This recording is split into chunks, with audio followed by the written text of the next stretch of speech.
seguidamente al doctor Moisés Méndez Mondragón, magistrado nacional, presidente de Sigifar. Recibimos con cordial palabra.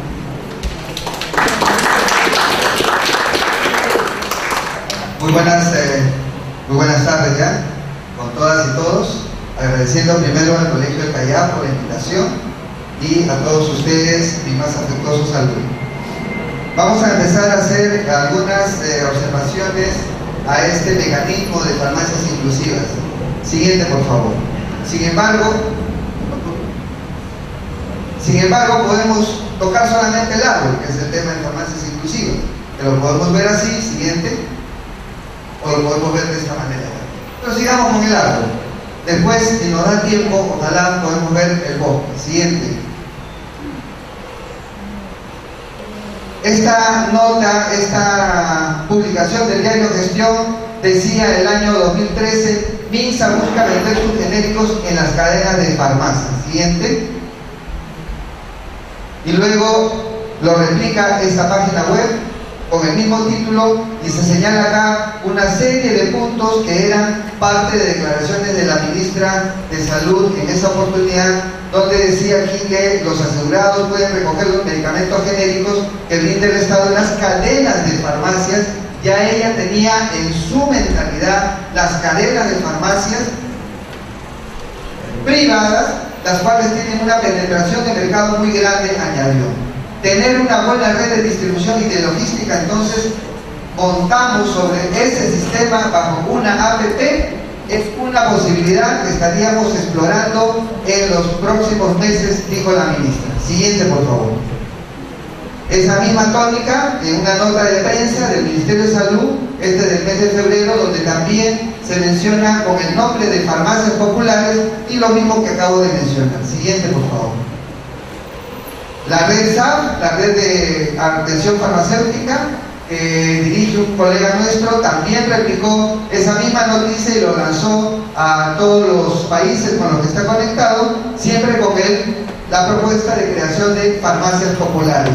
Y señala siempre su relación con la experiencia de Brasil. Siguiente.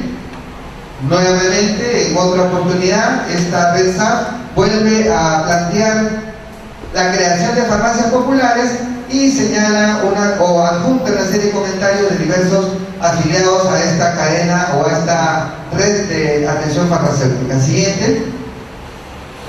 Luego, en un blog brasileño, también replican, donde dice: Ministra de Salud de Perú piensa implantar el programa de farmacias populares.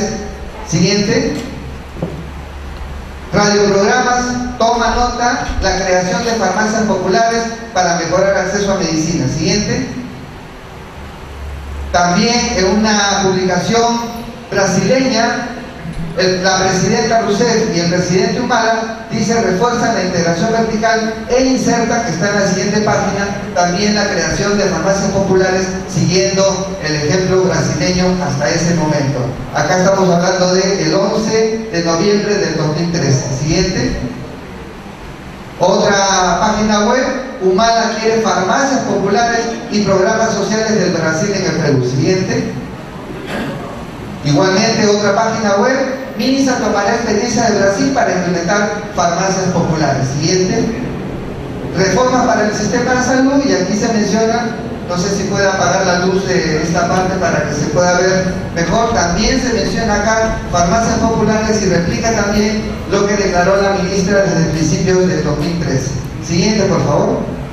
Luego, en la página web del Instituto Nacional de Salud, Presidenta de Brasil ratifica cooperación entre Fiocruz y el Instituto Nacional de Salud y habla efectivamente de aquello que mencionó Alexandro Sacco respecto a la cooperación brindada por el gobierno brasileño, por la Fundación Fiocruz, para la producción de medicamentos en el país para combatir tuberculosis, malaria y otros problemas que son propios de nuestro país.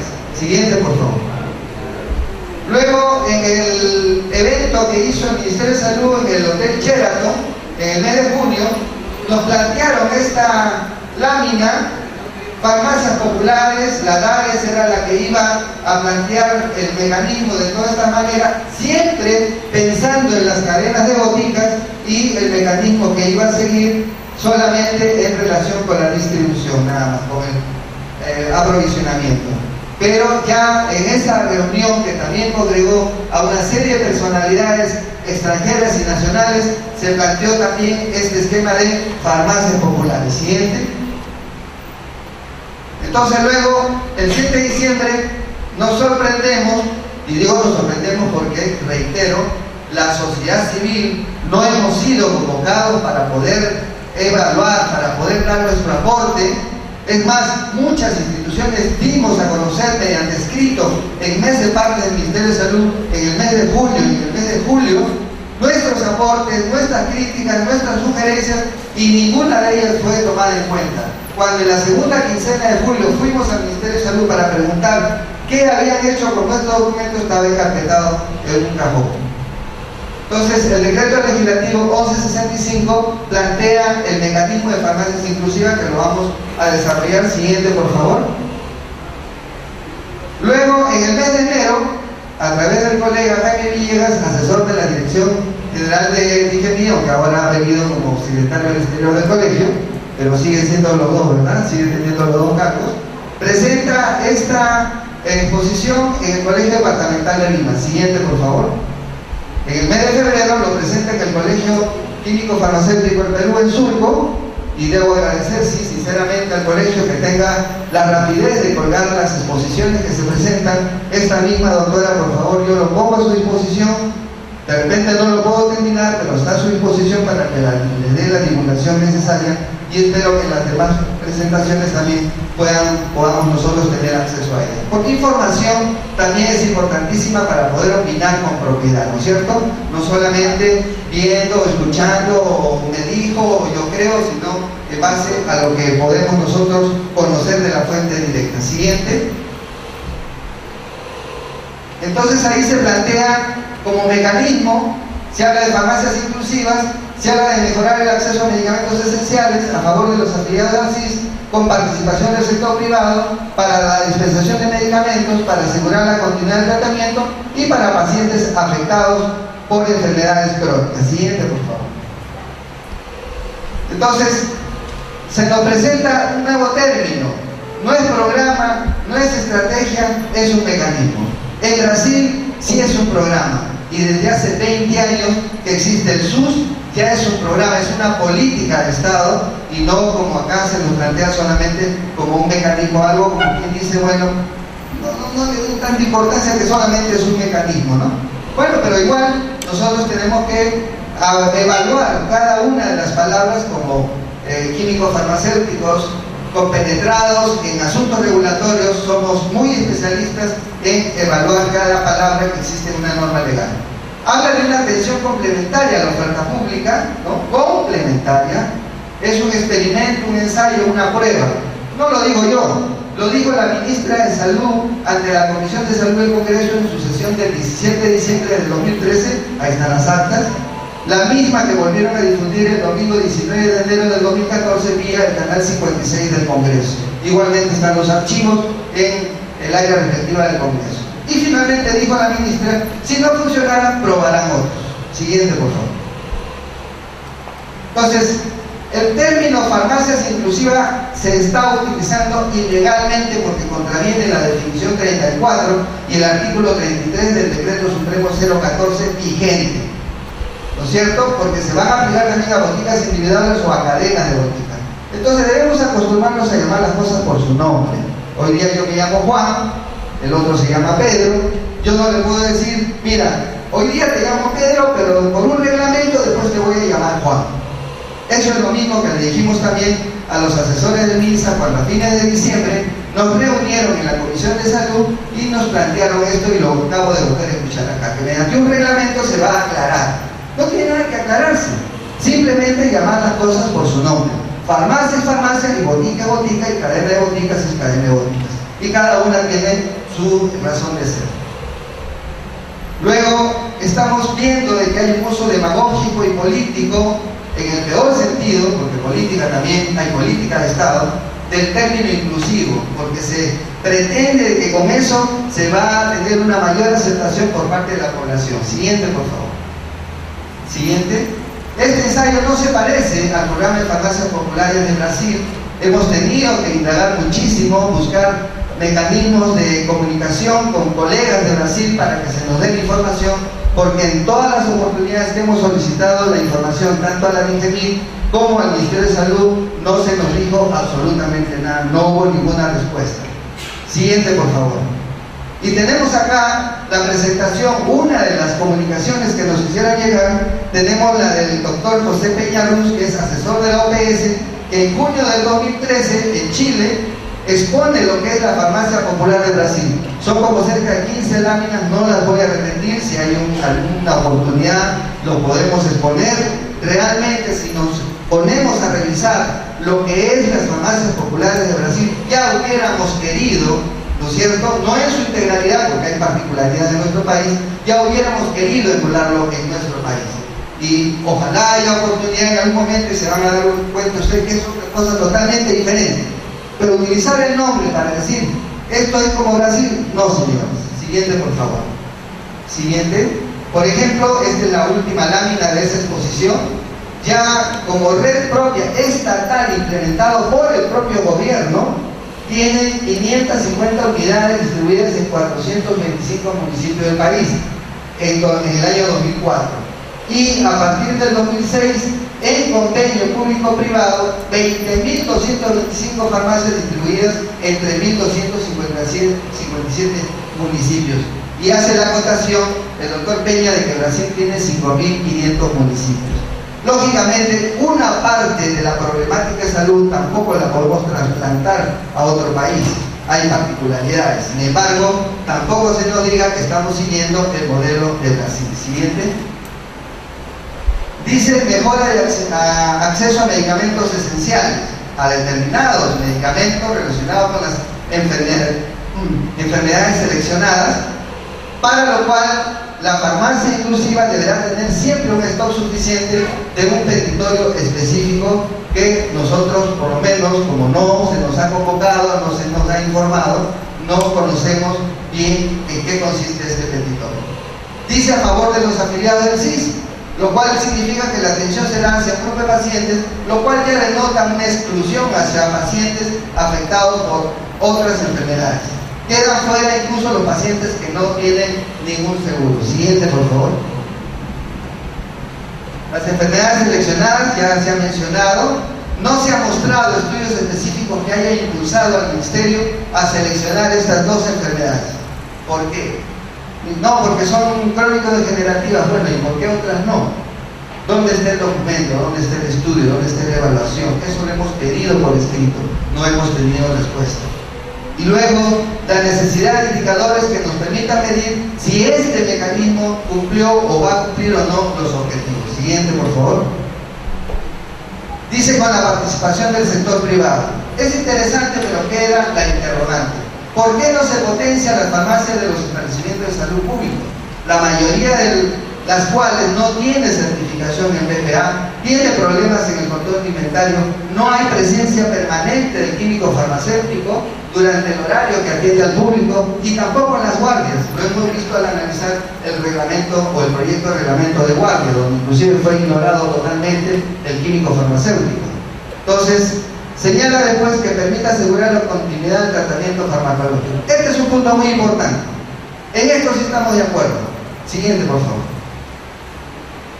Dice que se contratarán establecimientos farmacéuticos mediante proceso de selección. Ojo, los colegas que quieran involucrarse en esto, no es simplemente que ya yo quiero, hay un proceso de selección, hay que leer bien cómo están establecidos, no solamente el decreto legislativo 1165, sino también el 1164 u 1163, me parece, que es el fortalecimiento del CIS, donde se señala cómo va a ser el proceso de selección, ¿no? Dice acá conforme esta norma, yo lo pongo así porque esta norma no señala el proceso de selección, los parámetros de la selección. Dichos establecimientos, dice, entregarán, debe decir, dispensarán, ¿no es cierto?, hablando de las cosas por su nombre, ¿no es cierto?, a los pacientes asegurados al CIS los medicamentos para el tratamiento de dichas enfermedades. Y luego, el MIS otorgará un distintivo, lo cual va a ocurrir que una botica o cadena de boticas tenga el distintivo de farmacia inclusiva. Colegas, para mí llamarle farmacia a lo que es realmente una farmacia es muy importante, es parte de nuestra identidad. No nos pueden pedir que da lo mismo farmacia o botica, porque históricamente inclusive tiene diferencias importantes. Si con el correr del tiempo la economía liberal, de libre mercado, etcétera, etcétera, ha hecho que sea lo mismo, pues recuperemos esa diferencia y, como decíamos en los debates del decreto 014, encontremos y pongamos bien claro cuál es una diferencia entre farmacia y cuál es una diferencia entre botica. Si no, da lo mismo Chana que Juana, y eso no lo podemos aceptar. Siguiente, por favor. No se conoce aún cómo estarán comunicadas la llamada farmacia inclusiva con el CIS, con la DIGEMIR, con el médico tratante, o comunicaciones entre la misma farmacia. Yo no tengo el stock, pero tiene el colega que está de repente a 1 kilómetro, porque estamos hablando de zonas urbanas marginales. No estamos hablando de la Plaza San Martín, no estamos hablando del Arco, estamos hablando de la Punta del Cerro, ¿no es cierto? Entonces eso de repente hasta ni siquiera va a poder ir con una bicicleta o con un mototaxi.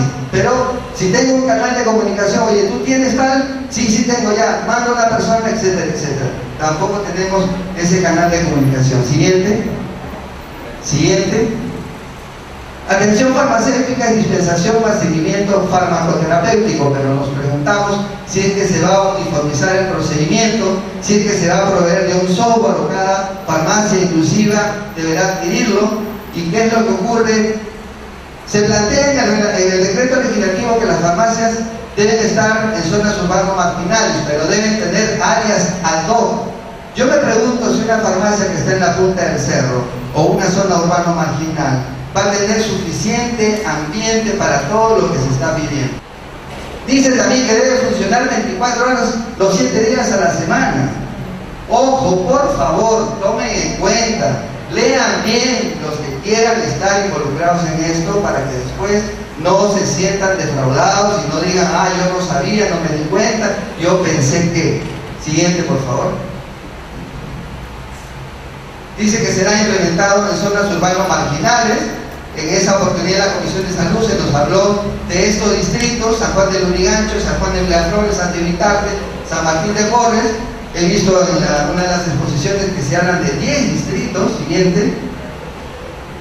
Pero en todos ellos hay zonas, digamos, comerciales muy congestionadas, como también hay zonas muy pauperizadas, ¿verdad? Entonces, ¿dónde van a estar? Ya se ubicaron esas zonas, ya se ubicaron esos establecimientos. Siguiente, por favor.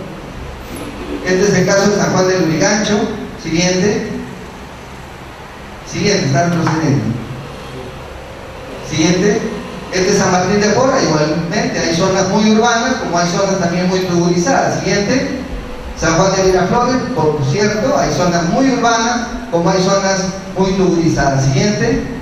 Igualmente en Alto Vitarte, acá tengo el hospital de Vitarte, tiene su farmacia y también está en una ubicación realmente muy preocupante, ¿no? Hay zonas también tuburizadas. Siguiente.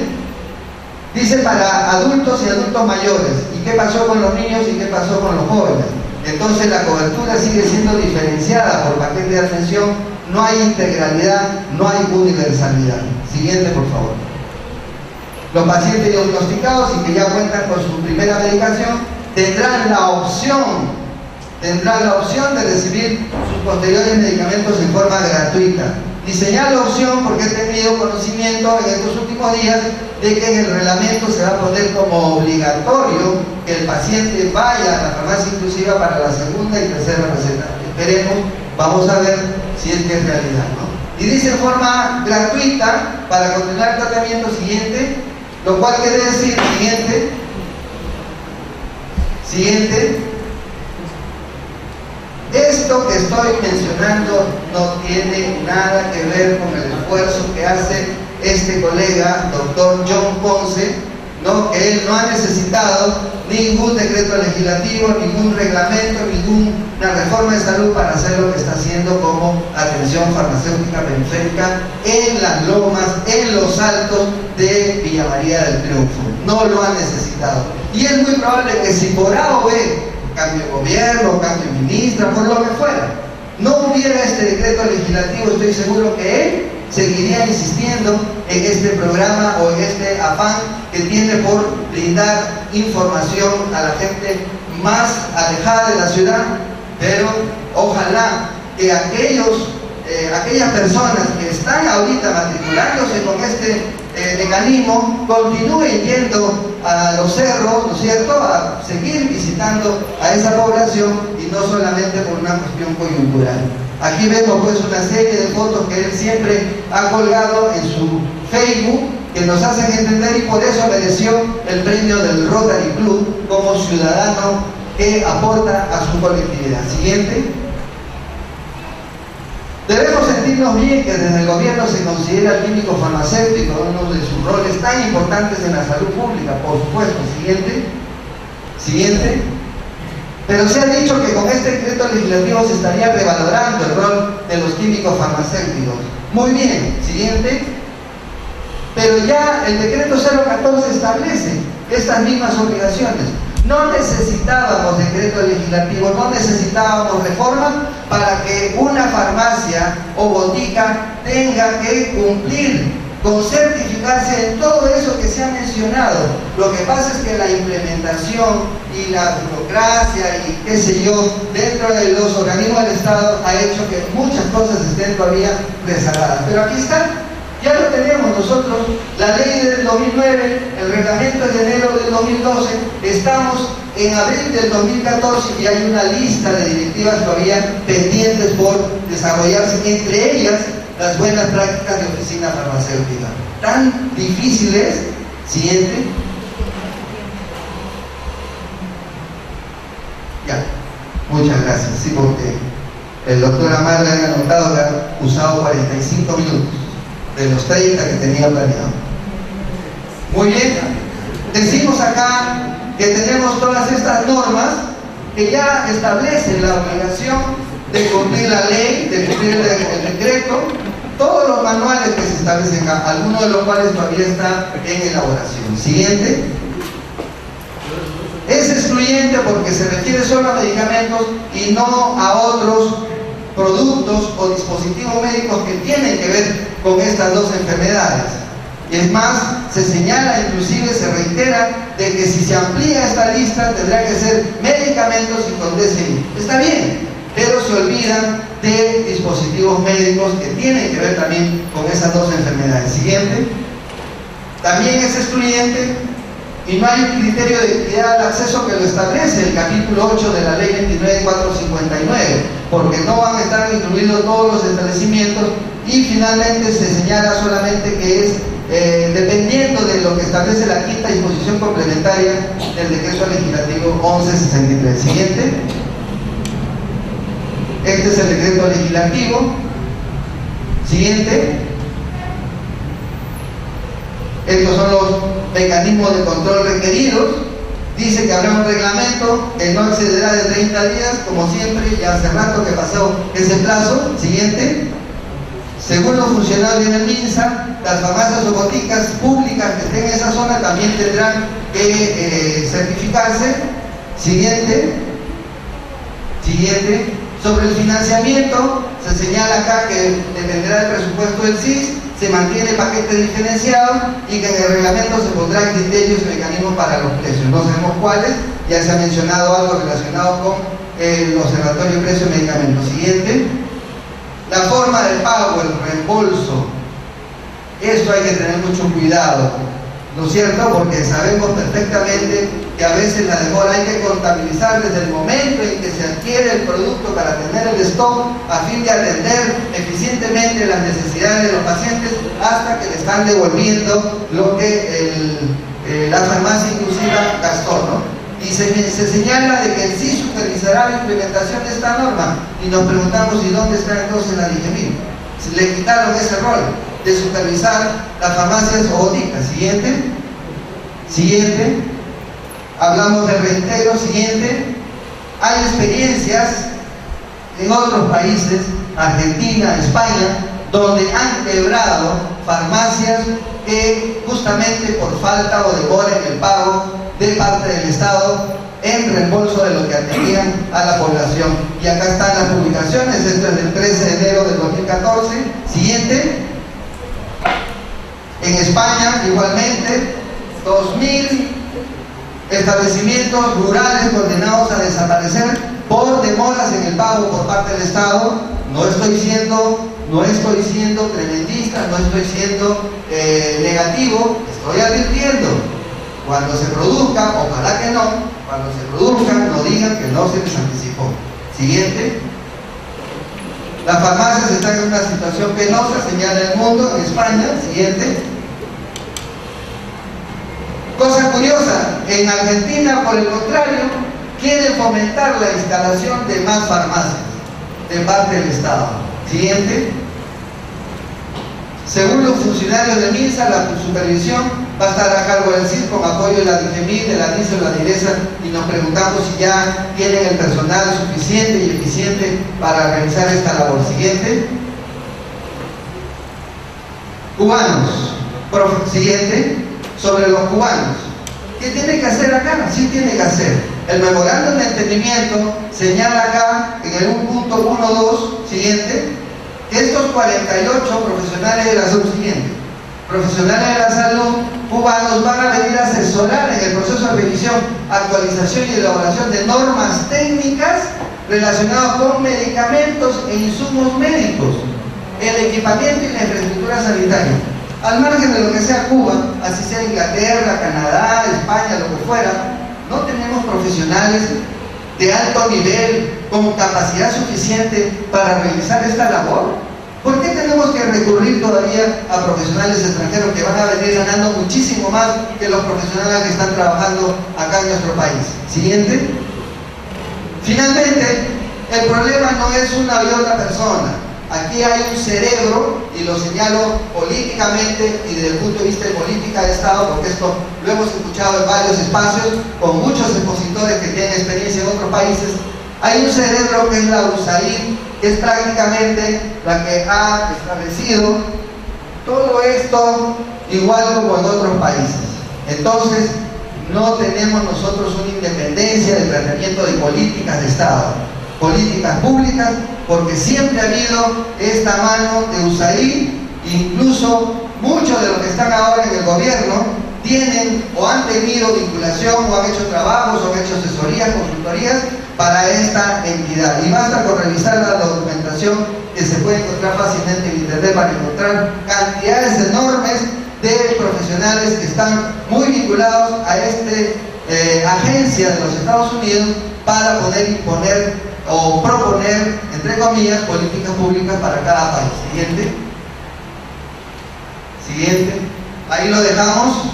Gracias.